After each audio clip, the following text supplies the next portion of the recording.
జాతీయ వినియోగదారుల హక్కుల కమిషన్ తెలంగాణ రాష్ట్రం అధ్యక్షులుగా కుత్బుల్లాపూర్ నియోజకవర్గానికి చెందిన ఉదయ్ శ్రావణ్ నియమితులయ్యారు. ఈ నేపథ్యంలోనే ఎన్సీఆర్సీ వ్యవస్థాపక అధ్యక్షులు డాక్టర్ నాగేశ్వరరావు ఉదయ్ శ్రావణ్కు అధికారిక నియామక పత్రాన్ని అందించారు. తనపై నమ్మకంతో ఈ భారీ బాధ్యతను అప్పగించిన డాక్టర్ నాగేశ్వరరావుకు ఉదయ్ శ్రావణ్ ప్రత్యేక కృతజ్ఞతలు తెలిపారు. ప్రజలు తాము తీసుకునే ఆహారం పట్ల, ముఖ్యంగా కల్తీ ఆహారం పట్ల అప్రమత్తంగా ఉండాలని సూచించారు. హోటల్ నిర్వాహకులు తప్పనిసరిగా శుభ్రత పాటించాలని, నిబంధనలు అతిక్రమిస్తే చర్యలు తప్పవని హెచ్చరించారు. వినియోగదారులు హక్కుల పరిరక్షణ కోసం తాము 24 గంటలు అందుబాటులో ఉంటామని, ఏదైనా సమస్య తలెత్తిన వెంటనే ఎన్సీఆర్సీ హెల్ప్ లైన్ నంబర్కు సంప్రదించాలని కోరారు. మన 24/7 మేము నేషనల్ కన్స్యూమర్ వాళ్ళు మేము అందరం కూడా అందుబాటులో ఉంటాము.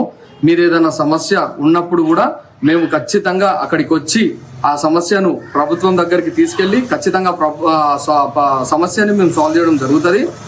24/7 మేము అందుబాటులో ఉంటాము. మా హెల్ప్ లైన్ నెంబర్ 8929218833.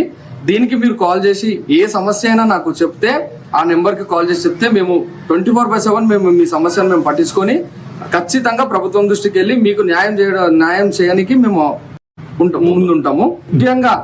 ముఖ్యంగా మనకు ఈ నేషనల్ కన్స్యూమర్ కమిషన్ అనేది ముఖ్యంగా ఏంటి అంటే, ఏ కన్స్యూమర్ కైనా ఏ విషయమైనా సరే అవినీతిగా ఏదైనా జరిగినా సరే మేము ఖచ్చితంగా మేము ముందుంటే మేము చేస్తాము. ముఖ్యంగా ఈ హోటల్స్ శుద్ధి శుభ్రత ఏది కూడా లేదు. ఖచ్చితంగా నేను చెప్పాల్సింది ఏమనుకుంటున్నా అంటే, ఏది ఉన్నా ఇప్పుడు ఆ ఫుడ్ తిని ఖచ్చితంగా అందరూ ఇబ్బంది పడుతున్నారు. దానికి హోటల్స్ అందరికీ కూడా శుద్ధి శుభ్రత పెట్టుకోవాలి, ఖచ్చితంగా మెయింటైన్ చేయాలి.